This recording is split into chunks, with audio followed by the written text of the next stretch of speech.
You've met this kind of empath before. They don't argue. They don't raise their voice. They don't try to win. They just go quiet. And the moment they do, everything changes. It's not loud. It's not dramatic.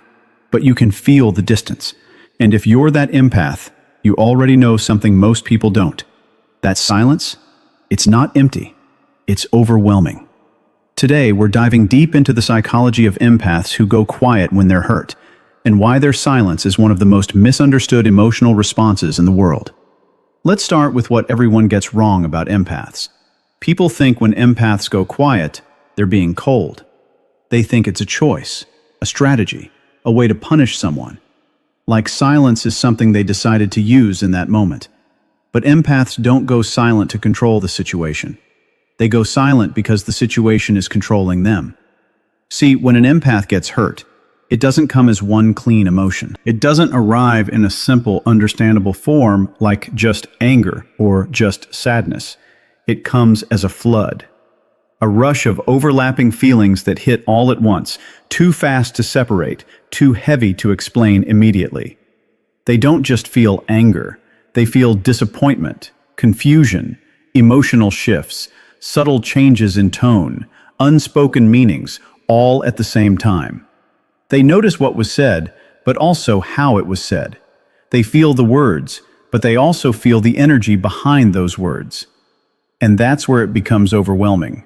Because now it's not just about reacting, it's about understanding. And instead of reacting immediately, they absorb it. They sit with it. They let it move through them instead of throwing it back out. Because that's what empaths do. They don't just experience emotions, they process them deeply. And that kind of processing doesn't happen instantly. It takes time. It takes stillness. It takes silence. So what looks like distance from the outside is actually intensity on the inside.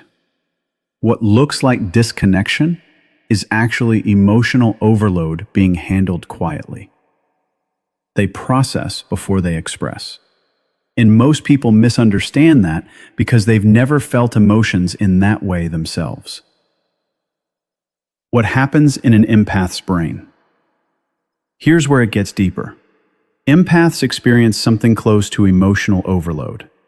Their brain doesn't just register what happened, it tries to understand everything behind it. Not just, what did you say, but what did you mean? What were you feeling? What changed in you? And even beyond that, why did that feel different this time? Was there something underneath those words?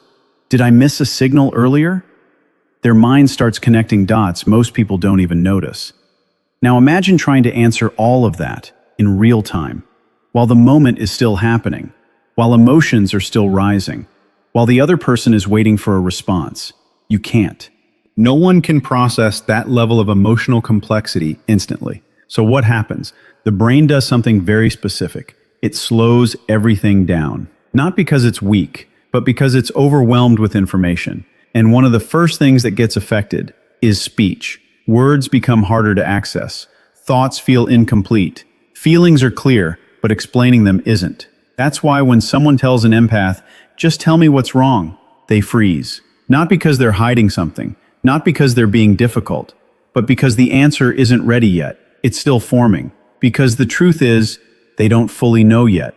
Not in words. They know something feels off. They know something hurt. They know something shifted. But turning that into clear language takes time. Because they're not just reacting to the moment. They're trying to understand it completely. They're still feeling it. Empaths weren't born shutting down. They learned it. At some point, they tried to express their feelings openly. They spoke honestly. They showed what they felt. They trusted someone enough to be real. And it didn't go well. Maybe they were told they were too sensitive, that they were overreacting, that they were making a big deal out of nothing. Maybe their emotions were dismissed, brushed off like they didn't matter. Or worse, they were understood in the moment, but later those same feelings were used against them, thrown back in arguments, twisted, turned into something they regretted sharing. And experiences like that don't just disappear. They teach you something, quietly, repeatedly. So they adapted, not in a dramatic way, but in a gradual, almost invisible shift. They started holding things in, filtering what they say, thinking twice before opening up, until one day they realize something powerful. It's safer to feel everything than to say everything, because feeling is private, but speaking makes it vulnerable. So instead of becoming less emotional, they became more controlled, more observant, more careful with their words, more aware of how much they reveal. They didn't stop feeling deeply, they just stopped expressing it freely. And over time, silence became their safest place. A place where they could process without being judged, where they could feel without being corrected, where they could understand without being interrupted. And once silence becomes safety, it's very hard to let it go. Here's what nobody sees. When empaths go quiet, their mind gets louder. What looks like stillness on the outside is actually intense movement on the inside. They replay everything, every word, every tone shift, every pause in the conversation, every subtle change in energy that most people would completely miss. They don't just remember what was said, they remember how it felt. The exact moment something changed, the second the energy shifted, the small detail that didn't sit right. And once that starts, it doesn't stop easily. They ask themselves, did I miss something? Was that intentional? Did they mean it the way it sounded? Am I overthinking or finally seeing clearly? They go back and forth again and again, trying to find clarity, trying to separate assumption from reality, trying to understand whether what they felt was real or imagined. Their silence is not emptiness, it's analysis. Deep, constant, exhausting analysis. The kind that doesn't switch off just because the moment has passed. While others move on quickly, laugh it off, ignore it, or forget it, empaths stay with it. They sit in it. They turn it over from every angle. Not because they want to suffer, but because they want to understand. Because for them, clarity matters more than speed. Truth matters more than reaction. So they stay quiet. Not because nothing is happening, but because too much is happening all at once. And they won't leave it until it makes sense. Here's what nobody sees. When empaths go quiet, their mind gets louder. What looks like stillness on the outside is actually intense movement on the inside. They replay everything, every word, every tone shift, every pause in the conversation, every subtle change in energy that most people would completely miss. They don't just remember what was said, they remember how it felt.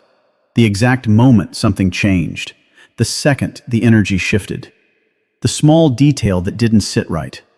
And once that starts, it doesn't stop easily. They ask themselves, did I miss something? Was that intentional? Did they mean it the way it sounded? Am I overthinking or finally seeing clearly?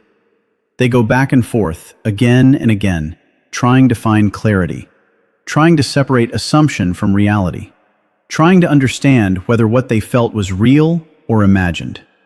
Their silence is not emptiness, it's analysis.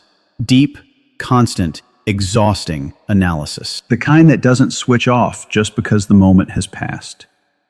While others move on quickly, laugh it off, ignore it, or forget it, empaths stay with it. They sit in it. They turn it over from every angle, not because they want to suffer, but because they want to understand. Because for them, clarity matters more than speed. Truth matters more than reaction. So they stay quiet. Not because nothing is happening, but because too much is happening all at once. And they won't leave it until it makes sense. Now here's the part most people don't expect. Empaths don't go quiet just to protect themselves. They also do it to protect you. Because when an empath is hurt, they see everything clearly. Too clearly. Not just the surface level issue, but the patterns behind it. The tone you used, the intention underneath your words, the things you didn't say, but still felt.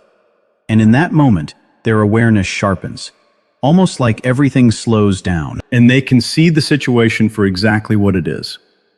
And if they spoke in that moment, they wouldn't hold back, not out of anger, but out of truth, raw, unfiltered truth, the kind that isn't softened yet, the kind that hasn't been processed or refined. And that truth, It can cut deep. Not because they want to hurt you, but because accuracy in its raw form can be uncomfortable. It can expose things. It can reveal patterns. It can say things that are very hard to hear. So instead of saying something they can't take back, they pause. They step away from the moment. They let the intensity settle before they respond. They wait. They regulate. They give themselves time to turn raw emotion into something thoughtful and controlled. Not because they don't care, but because they care enough not to destroy something in a moment of pain. Because they understand something most people don't. Words said in emotional intensity don't just disappear. They stay. So their silence, it's not avoidance, it's restraint. It's emotional responsibility. And in many ways, it's one of the most protective things they can do for both you and the relationship. Here's the problem. Most people don't understand empath silence. They interpret it as rejection. They assume that if you're not speaking, you must be pulling away. So in their mind, your quiet becomes a message. You're shutting me out. You don't care. You're being distant. And because that interpretation feels real to them, they react to it. They push harder. They ask more questions. They demand clarity right now. They chase a reaction, any reaction, because silence makes them uncomfortable. But here's what they don't realize. That pressure, it backfires. Completely. Because empaths don't open up under pressure. They don't speed up their process just because someone else is uncomfortable. Instead, they shut down deeper. Not out of stubbornness, not to punish anyone, but to protect themselves from being misunderstood again. Because to an empath, being rushed while they're still processing feels exactly like being dismissed, like their internal experience doesn't matter, like their timing is wrong. And that feeling, it's familiar. It reminds them of every moment where their emotions weren't given space. So instead of opening up, they retreat further inward. They become quieter, more distant, more guarded. Not because they don't care about the person in front of them, but because they no longer feel safe expressing what's happening inside them. And the irony is, the more someone pushes an empath to speak, the less likely they are to be heard. Because what empaths need in that moment isn't pressure, it's understanding. And without that, silence only gets deeper. What empaths need is simple, but rare. They need space without feeling abandoned. Not distance that feels like disconnection, but space that still feels safe. The kind of space where they know you're still there, just not forcing them to speak before they're ready. They need patience without being rushed. Not silence filled with tension, but silence that feels understood. Because for an empath, timing matters. If they speak too early, it won't be clear, it won't be accurate, it won't truly reflect what they feel. So they wait. Not to avoid the conversation, but to make sure when it happens, it actually means something. They need someone who understands that silence is not the absence of emotion. It's the processing of it. It's everything happening beneath the surface before it turns into words. And when empaths feel safe like that, something changes. They soften. They don't feel the need to disappear as deeply. They don't stay silent as long. Because now, their silence isn't being judged. It isn't being rushed. It isn't being misunderstood. And that safety, it removes the need for protection. Because at the core of it, that's what their silence was doing all along, protecting them. But when they no longer feel like they have to protect themselves from you, they start opening up sooner, more honestly, more naturally. Not because they were forced to, but because they finally feel like they can. And for an empath, that kind of safety changes everything. So if you're an empath who goes quiet when hurt, understand this clearly. You're not cold, you're not distant, and you're not broken. What you are is someone who feels deeply. Deeper than most people around you will ever fully realize. You don't just react to emotions, you experience them, you analyze them, you understand them before you let them out. You process carefully. You don't rush your feelings just to make someone else comfortable. You don't speak just to fill the silence. And because of that, you speak only when it's real, only when it's accurate, only when it reflects what you truly feel, not just what you felt in the heat of the moment. Your silence isn't weakness, it's discipline. The ability to hold back when it would be easier to react. It's awareness. The ability to recognize that not every feeling needs to be expressed immediately. And more than anything, it's emotional depth most people will never fully understand. Because in a world where people react quickly, you choose to respond intentionally. And that takes strength. So when you finally speak, it's not noise. It's not scattered emotions or half-formed thoughts. It's truth, clear, considered, meaningful truth. And that's rare. That's powerful. And the right people, they won't fear your silence. They won't rush it. They won't take it personally.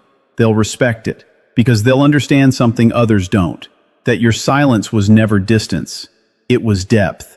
And once they understand that, they won't try to break your silence. They'll learn how to be present within it.